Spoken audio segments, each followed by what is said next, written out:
Hello friends, question number next कहना चाह रहा है कि R be the set of real number. R आपके पास कोई सेट ऑफ रियल नंबर है, यानी रियल नंबर का सेट है। शो दैट द फंक्शन एक फंक्शन डिफाइन किया गया है आर क्रॉस आर के ऊपर, और फंक्शन को डिफाइन किया गया है कि डी ऑफ एक्स वाई जो है वो है mod of x square minus Y square for all X comma Y belongs to are.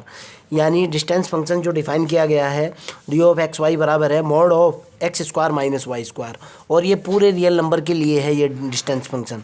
कहना चाह रहा है कि ये मैट्रिक स्पेस नहीं है बट सूडो मैट्रिक स्पेस है ऑन आर रियल नंबर के ऊपर।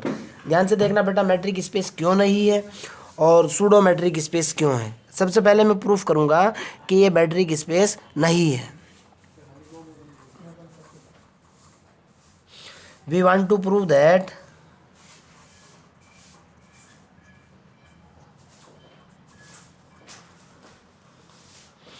क्या प्रूफ करना चाहते हैं? We want to prove that d of x comma y is equal to mod of x square minus के Y square is not metric space.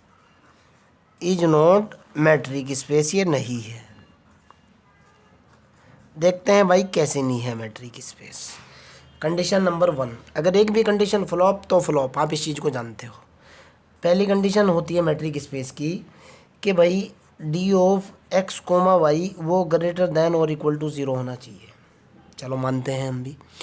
चलो डी ऑफ एक्स वाई की वैल्यू डालो बेटा। डी ऑफ एक्स वाई का मतलब है कि mod of x square minus के वाई स्क्वायर ये ग्रेटर देन और इक्वल टू होना ही चाहिए for all X comma Y belongs to R. एक बार चेक करके देखते हैं। आपके पास सेट ऑफ रियल नंबर के अंदर एलिमेंट होते हैं minus infinity to plus infinity. Okay, कोई भी दो एलिमेंट उठाऊँ आप, जो आपका दिल चाहता है। इसके अंदर -1 भी होता है, -2 भी होता है, +-4/5 भी होता है, +-1/√10 भी होता है। दुनिया के सारे एलिमेंट यहाँ कवर होते हैं। 0 भी होता है, 1/3 भी होता है, √2/5 भी होता है। जो भी आपके माइंड के अंदर आ रहा है, सारे के सारे element set of real number के अंदर होते हैं। आप यहाँ से कोई भी दो एलिमेंट उठाओ जो आपका दिल चाहता है, उनका स्क्वायर करो। स्क्वायर करने के बाद घटा करके देखो, हमेशा ग्रेटर देन और इक्वल टू 0 ही होगा। करके देख लो आप। अगर आपने 0,0 भी ले लिया ना, जहाँ सबसे बड़ा खतरा है, अगर 0,0 भी ले लिया ना, तो 0 माइनस के 0 ग्रेटर देन और इक्वल टू 0, 0 0 के बराबर होता है। एक बच्चा कह रहा है कि सर आप x की वैल्यू -1 ले लो, ठीक है। y की वैल्यू सर 1/20 ले लो, नो प्रॉब्लम बेटा, लो। आप चाहे जितनी छोटी वैल्यू ले लो, चाहे जितनी बड़ी वैल्यू ले लो। लगाओ कंसेप्ट, मॉड ऑफ -1 का स्क्वायर प्लस 1/20 का स्क्वायर। भाई जो भी वैल्यू निकल करके आएगी 0 से तो बड़ी ही होगी। चेक करो आप। सबसे खतरनाक पॉइंट ये है कि सर x की वैल्यू इन्फिनिटी ले लो। अब छोटी से छोटी पे चेक करो, बड़ी पे तो पास होगी ये कंडीशन। छोटी से छोटी हमारे पास क्या है, जो छोटी से छोटी है वो भी स्क्वायर होने के बाद बड़ी हो रही है। अब यहाँ देखो आप, फेल होने का कोई मतलब ही नहीं है भाई। पहले वाली कंडीशन तो पास। देखते हैं कौन सी कंडीशन फेल होती है। कंडीशन नंबर 2, सेकंड कंडीशन जो होती है बेटा, वो ये होती है मैट्रिक स्पेस की कि डी ऑफ एक्स वाई बराबर होना चाहिए डी ऑफ वाई एक्स के। कई बार मैं इसको थर्ड कंडीशन भी लिखता हूँ। ओके, चलो देखते हैं ऐसा है कि नहीं। मैं चलता हूँ डी ऑफ एक्स वाई से। डी ऑफ एक्स वाई की वैल्यू है mod of x square minus के वाई स्क्वायर। अब सोचो आप, इसको मैं क्या लिख सकता हूँ बेटा। मैंने यहाँ से -1 का स्क्वायर कॉमन ले लिया। ओके, मैंने यहाँ से -1 का स्क्वायर कॉमन लिया। इसको क्या लिख सकता हूँ, Y square minus x square नहीं लिख सकता क्या? देखो ना भैया, मोड के अंदर ही देखो। अगर मैं यहाँ से -1 कॉमन लेता हूँ, बाहर आने के बाद स्क्वायर हो जाएगा ना, होगा ना स्क्वायर, क्योंकि ये y इंटू वाई लिखा हुआ है ना। क्लियर है ना, लिख सकता हूँ ना। और ये कितना हुआ बेटा, ये क्वांटिटी मेरे पास कितनी हुई, ये तो 1 हो चुकी ना। अब Y square minus x square हो चुका ना। देखो, जब यहाँ एक्स कोमा वाई है तो x square minus Y square है। यहाँ मेरे पास y square minus x square आ चुका, तो जाहिर सी बात है यहाँ वाई कोमा एक्स नहीं होगा क्या? ये कंडीशन तो पास हो चुकी। मैट्रिक स्पेस की ये वाली कंडीशन भी फेल नहीं हो रही है। प्रॉब्लम कहाँ है भाई? थर्ड कंडीशन चेक करते हैं। थर्ड कंडीशन चेक करते हैं। कंडीशन नंबर 3 देखता हूँ फेल होती है कि पास होती है। कंडीशन नंबर 3 है हमारे पास कि डी ऑफ एक्स वाई, इसमें प्रॉब्लम आ सकती है शायद। D of x comma Y वो ज़ीरो होना चाहिए इफ़ एंड ओनली इफ़ करके, if and only if X बराबर अगर वाई हो। ये है प्रॉब्लम का केस। देखते हैं कहाँ फेल होगी। चलो भाई, इसके दो केस हैं। पहले वाला केस लेकर के चलता हूँ। मैं कह रहा हूँ कि if D of x comma Y बराबर है ज़ीरो के, देन हम लोगों को प्रूफ करना है, we want to prove that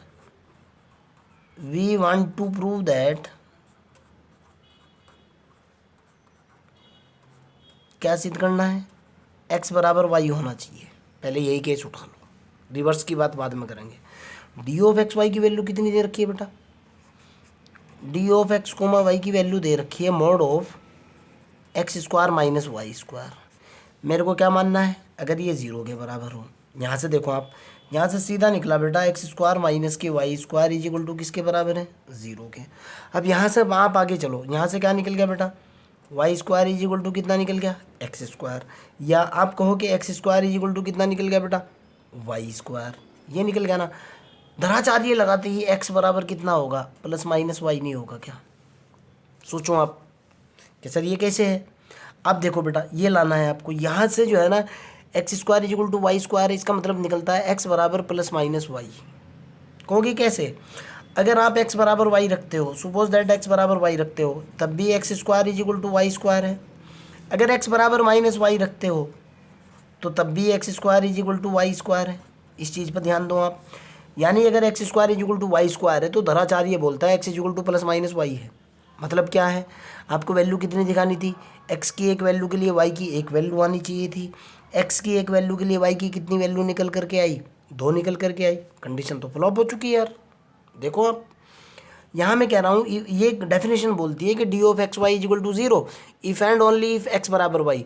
अगर D of X Y zero के बराबर है तो एक्स बराबर वाई होना चाहिए, और अगर एक्स बराबर वाई है तो D of X Y zero होना चाहिए। मैंने यही मान लिया, पहले वाला केस ले लिया कि डी ऑफ एक्स वाई अगर ज़ीरो के बराबर है। मेरे को दिखाना है कि सपोज दैट, अब मेरा टारगेट है कि एक्स बराबर वाई है। यहाँ एक्स बराबर वाई का क्या मतलब निकलता है कि एक वैल्यू के बराबर होनी चाहिए।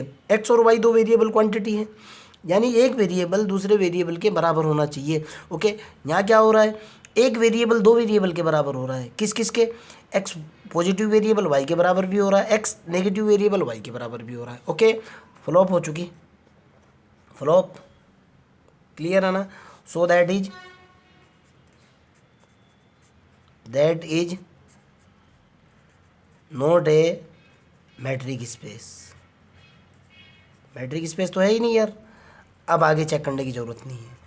सूडो मैट्रिक स्पेस की बात करते हैं। सूडो मैट्रिक स्पेस बोलता है, सूडो की बात करते हैं बेटा। ओके, अगले वाली कंडीशन चेक करते हैं। This the pseudo. सूडो के लिए मेरे पास कंडीशन होनी चाहिए, अगले वाली कंडीशन होनी चाहिए कि D of x comma Y वो हमेशा लेस देन और इक्वल टू हो, लेस देन और equal to D of X Z comma plus के डी ऑफ वाई जेड। ये होना चाहिए बेटा, जेड वाई। चलो यहीं से लेकर के चलते हैं।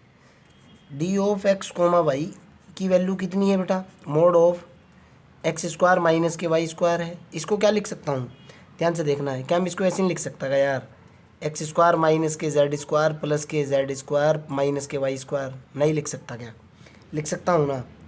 क्लियर है ना। और इस लाइन को मैं क्या लिख सकता हूँ, यहाँ से इसको मैं ऐसे नहीं लिख सकता कि भाई एक्स स्क्वायर माइनस के z square plus Z square minus के वाई स्क्वायर, नहीं लिख सकता क्या। जब मैं इसके ऊपर इनइक्वलिटी लगाऊंगा, इनइक्वलिटी की डेफिनेशन लगाऊंगा, क्या मैं इसको ऐसे नहीं लिख सकता, mod of x square minus के z square plus mod of z square minus के वाई स्क्वायर। इनइक्वलिटी की डेफिनेशन, प्लस का निशान है बीच में।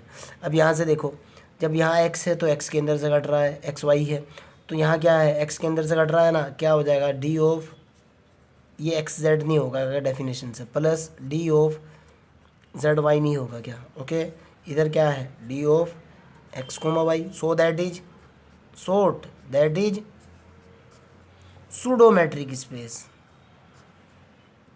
यार मैं तो पसूडो बोलता हूँ इसको, तो SUDO, pseudo metric space. Okay, pseudo metric space ये बोलता है कि अगर D of X Y is equal to 0 है तो ये इफ़ एंड ओनली इफ़ नहीं होता है, if X is equal to Y. आपको पता है डेफिनेशन के बारे में, समझ में आती है ना, आपको पता है डेफिनेशन के बारे में। सो that is this not a matric space but pseudo space. Counter example भी दे रहा हूँ मैं आपको, ध्यान से सुनना।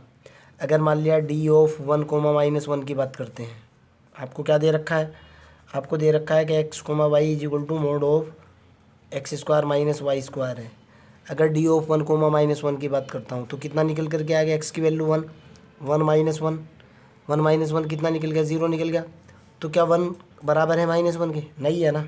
कंडीशन तो ये बोलती है ना, कंडीशन तो ये है कि अगर डी ऑफ एक्स वाई 0 के बराबर हो तो एक्स बराबर वाई के होना चाहिए ना। लेकिन अगर मैं 1 और -1 रखता हूँ, बहुत जगह फेल हो रही है बात। तो ये मोड तो ज़ीरो, ये डिस्टेंस तो ज़ीरो आ चुकी, क्या एक्स बराबर वाई के है, 1 नॉट इज इक्वल टू -1 के, यहाँ से भी पास हो रही है, नॉट ए मैट्रिक स्पेस, आपके सामने है। ओके, फिर भी अगर आपका कोई डाउट है, कोई प्रॉब्लम है भाई, मैं तो बैठा हुआ हूँ ही आपकी हेल्प के लिए। Okay, bye.